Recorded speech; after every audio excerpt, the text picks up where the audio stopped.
KPM.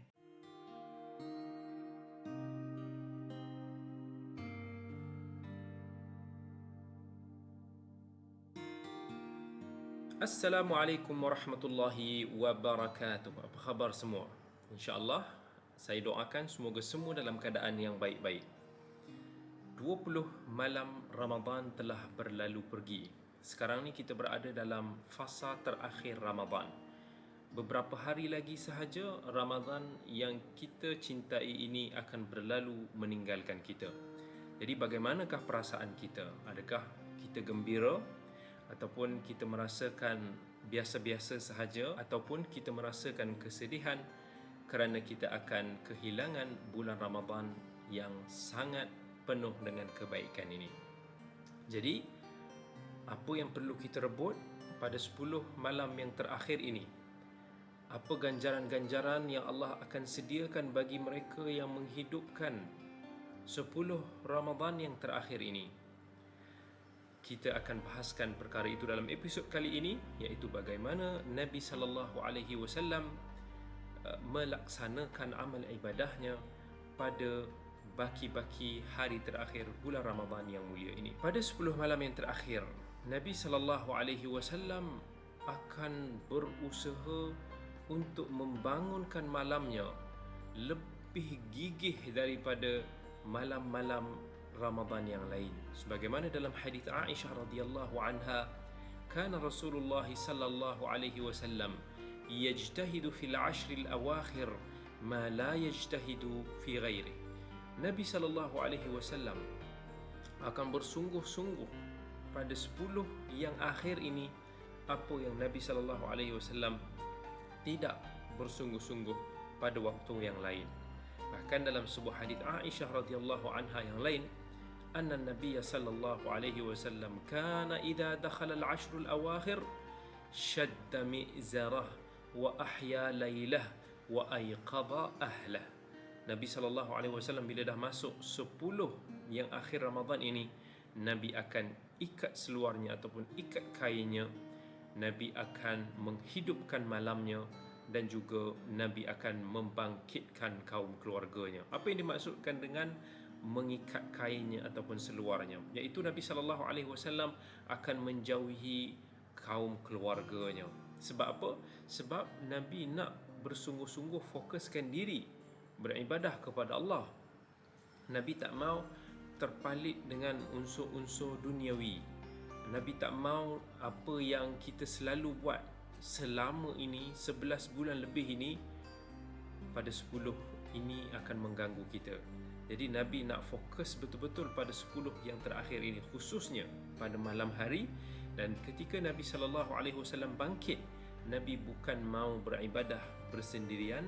Nabi tidak mau mendapat pahala berseorangan, tetapi Nabi SAW akan kejutkan para isterinya bersama, ahli keluarganya bersama, supaya insya-Allah sama-sama kita dapat merebut ganjaran yang mulia ini. Cuba adik-adik semua, sahabat-sahabat semua bayangkan, kita ni kalaulah ada promosi dunia yang hebat-hebat, kan, ada promosi kedai, kita mesti akan ajak kawan kita bersama-sama, kan.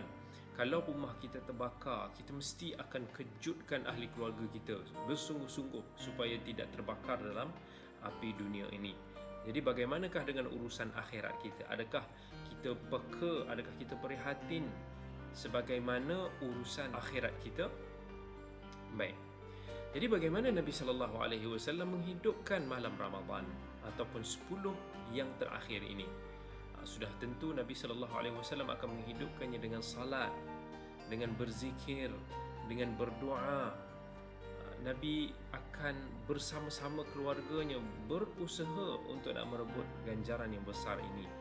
Dan ketika mana salat Nabi sallallahu alaihi wasallam sangatlah bagus kualitinya yang kita tidak perlu untuk nak persoalkan.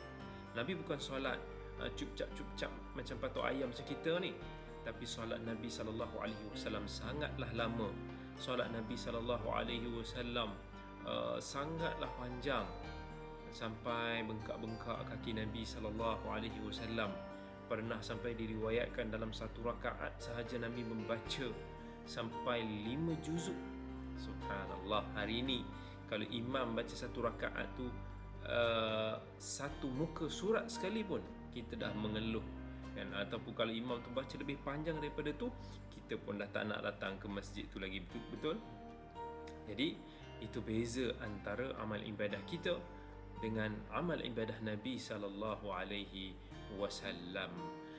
Kejutkan keluarga kita, biar kita semua sama-sama dapat merebut ganjaran Allah yang mulia ini. Dalam Al-Quran pun Allah ada berfirman, Ya ayyuhalladzina amanu qu anfusakum wa ahlikum nara وقودها الناس والحجارة عليها ملائكة غلاظ شداد لا يعصون الله ما أمرهم ويفعلون ما يؤمرون. Wahai orang yang beriman, peliharalah diri kamu dan juga kaum keluargamu daripada api neraka. Jadi fokuskan amal ibadah kita pada 10 malam yang terakhir ini. Apa sahaja amal ibadah yang boleh kita lakukan, kita buat. Ramai orang ingat mungkin amal ibadah ni terhad kepada salat, terhad kepada mengaji Al-Quran. Dan orang-orang yang dalam keadaan yang uzur, orang-orang yang haid, mereka mungkin akan bertanya, macam mana pula dengan mereka? Jadi jangan kita ingat ibadah ni hanya terhad kepada jenis-jenis amalan ini sahaja. Sebab ibadah itu dari segi tafsirannya adalah ismun jami'un likulli ma yuhibbuhu Allah wa yardah. Adalah satu amalan yang dicintai oleh Allah ataupun disukai oleh Allah. Apa sahaja amalan yang boleh mendatangkan kepada kita pahala yang Allah suka, maka insya-Allah itulah makna kepada ibadah. Kita boleh bersedekah, kita boleh senyum, kita boleh berbakti pada orang tua kita, kita boleh buat baik sana dan sini, kita boleh belanja orang itu dan ini, kita boleh membersihkan rumah, kita boleh apa sahajalah yang mana boleh mendatangkan kepada kita pahala, kita lakukan. Didik TV KPM.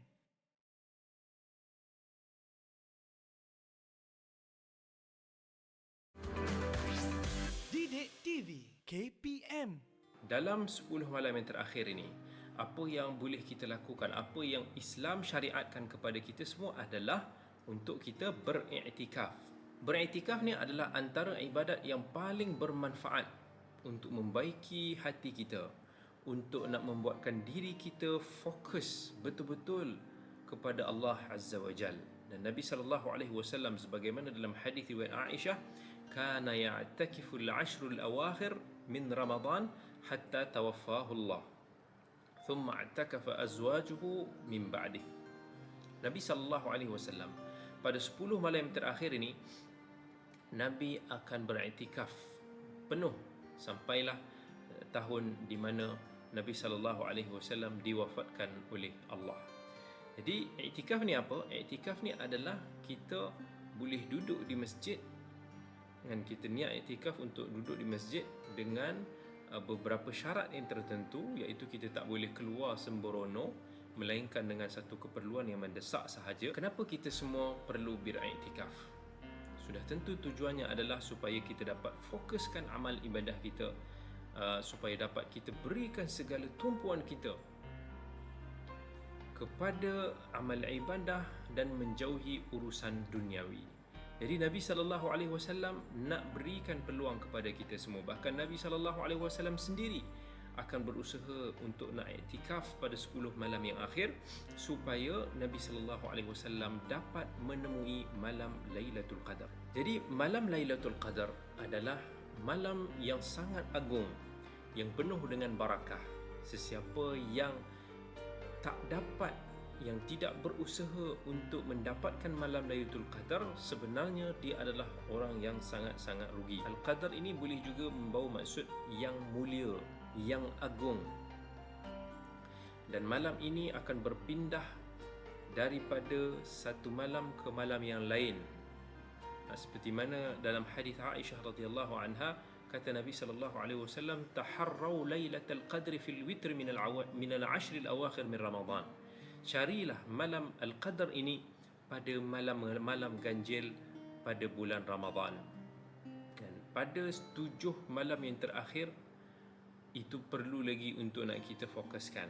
Dan kalau kita tengok hadis-hadis Nabi SAW, kita akan mendapati pelbagai riwayat yang sahih, sama ada pada malam 21, pada malam 23, pada malam 27, ada beberapa petanda daripada Nabi SAW dan juga daripada sahabat Nabi SAW yang mana mereka merasakan bahawa mereka menemui malam Al-Qadar.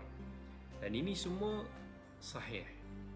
Kita tak boleh nak tetapkan sama ada dia betul-betul terjadi pada malam 27, ataupun kita tak boleh betul-betul nak tetapkan dia jadi pada malam 21 ataupun 23.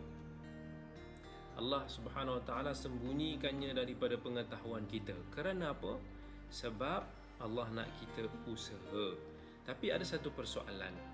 Kalau kita kira daripada awal betul, maksudnya malam-malam ganjil tu kita boleh kira 21, 23, 25, 27, 29. Tetapi kalau kita kira daripada belakang, ganjil tu dia boleh sampai pada malam genap daripada awal. Yang kalau kita tengok pandangan-pandangan para ulama berkaitan malam Lailatul Qadar ni, kita akan jadi confused. Tapi tak ada masalah, sebab bukannya tujuan kita untuk kita mencari pada ganjil-ganjil itu. Tetapi apa yang perlu kita usahakan adalah 10 malam keseluruhannya. Sebab dia boleh berpindah-pindah. Tak semestinya malam Lailatul Qadar itu akan cuma berlaku pada malam yang ganjil yang kita ingat 21, 23 ni semua. Tetapi boleh jadi juga, maksudnya dengan kuasa daripada Allah, dia berlaku pada malam 24. Boleh jadi juga dia berlaku pada malam 26, pada malam-malam genap. Itu semua kuasa daripada Allah. Sebab tu Nabi SAW dia akan bersungguh-sungguh, dia usaha 10 malam semua. Tak perlu untuk nak kita kejar-kejar, tak perlu untuk nak kita mencari-cari. Ini semua antara hikmah ilahiyah. Kalaulah manusia tahu secara pasti bilakah akan berlakunya Lailatul Qadar, maka mereka hanya akan fokus kepada satu hari itu instead of 10 hari. Jadi Allah sembunyikan daripada pengetahuan kita supaya kita berusaha bersungguh-sungguh spend time kita dalam 10 malam yang terakhir itu untuk kita merebut ganjaran Allah ini. Allah dah bagi peluang setahun ni ada 365 hari. Allah dah bagi 12 bulan yang mana kita ini selalu menyibukkan diri kita dengan duniawi. Jadi apalah kiranya dalam 10 malam yang terakhir ini kita fokuskan sedikit masa kita, waktu kita untuk meluangkan diri kita bersama dengan Allah Subhanahu Wa Taala. Kita beribadah, kita buat kebaikan sebagaimana yang telah Allah tuntut, Allah pinta daripada kita. Luangkan sedikit masa kita, lebihkan sikit kebaikan kita pada 10 malam yang terakhir ini. Insya-Allah, moga-moga Allah temukan kita dengan malam Al-Qadar. Didik TV KPM.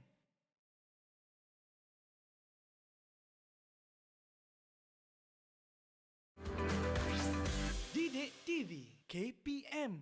Assalamualaikum warahmatullahi wabarakatuh. Kembali lagi kita dalam episod kali ini, iaitu kita membicarakan malam Lailatul Qadar ataupun 10 malam Ramadan yang terakhir. Kita pun tadi dah sebut tentang bagaimana Nabi SAW menunaikan ataupun menunaikan hak Ramadan, hak Lailatul Qadar yang kita semua dambakan ini. Maka Lailatul Qadar ini banyak sangat pahala, banyak sangat ganjaran yang telah Allah sebutkan di dalam Al-Quran, dan Allah telah spesifikkan satu daripada nama surah dengan nama Al-Qadar. Inna anzalnahu fi lailatul qadr wa ma adraka ma lailatul qadr. Lailatul qadri khairun min alfi syahr. Allah menyebut bahawa ibadah pada malam Al-Qadar itu lebih baik daripada 1,000 bulan. 1,000 bulan ni kalau kita nak faham secara literal, ya, dia boleh membawa maksud memang betul 1,000 bulan yang berjumlah 83 tahun beberapa bulan, ataupun 1,000 bulan ini juga boleh difahami dengan maksud yang sangat banyak. Kerana ada juga penggunaan di dalam bahasa Arab, termasuk di dalam Al-Quran, bila menggunakan perkataan 1,000, itu bererti sangat-sangat banyak dan ia tidak hanya terhad kepada 1,000. Kalau Allah kata contohnya ada manusia yang bercita-cita untuk nak hidup 1000 tahun, bukannya bererti manusia tu nak hidup betul-betul 1000 tahun, bukan 999, bukan 1100, tapi apa yang dimaksudkan dengan 1000 di situ adalah bilangan yang sangat-sangat banyak. Jadi Allah nak bagi tahu malam Al-Qadar ini lebih baik daripada banyak sangat bulan-bulan yang lain. Dan Allah sebut lagi dalam Al-Quran, inna anzalnahu fi lailatin mubarakatin inna kunna mundirin, iaitu Allah turunkan Al-Quran pada malam Al-Qadar itu, pada malam yang sangat-sangat diberkati. Ini satu kemuliaan kepada malam Al-Qadar. Ketika itu para malaikat akan sangat banyak berbondong-bondong kerana terlampau banyaknya kebaikan dan barakah yang Allah sediakan pada malam Al-Qadar.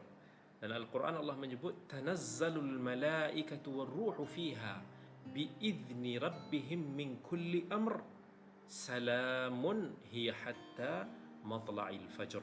Jadi pada malam Ramadan ini, pada khususnya pada 10 yang terakhir ini, ketika kita semua sedang berusaha untuk mendapatkan malam Al-Qadar, maka banyakkanlah kita memohon keampunan daripada Allah Subhanahu wa Ta'ala. Sebab pada malam ini Allah akan berikan kepada kita pengampunan.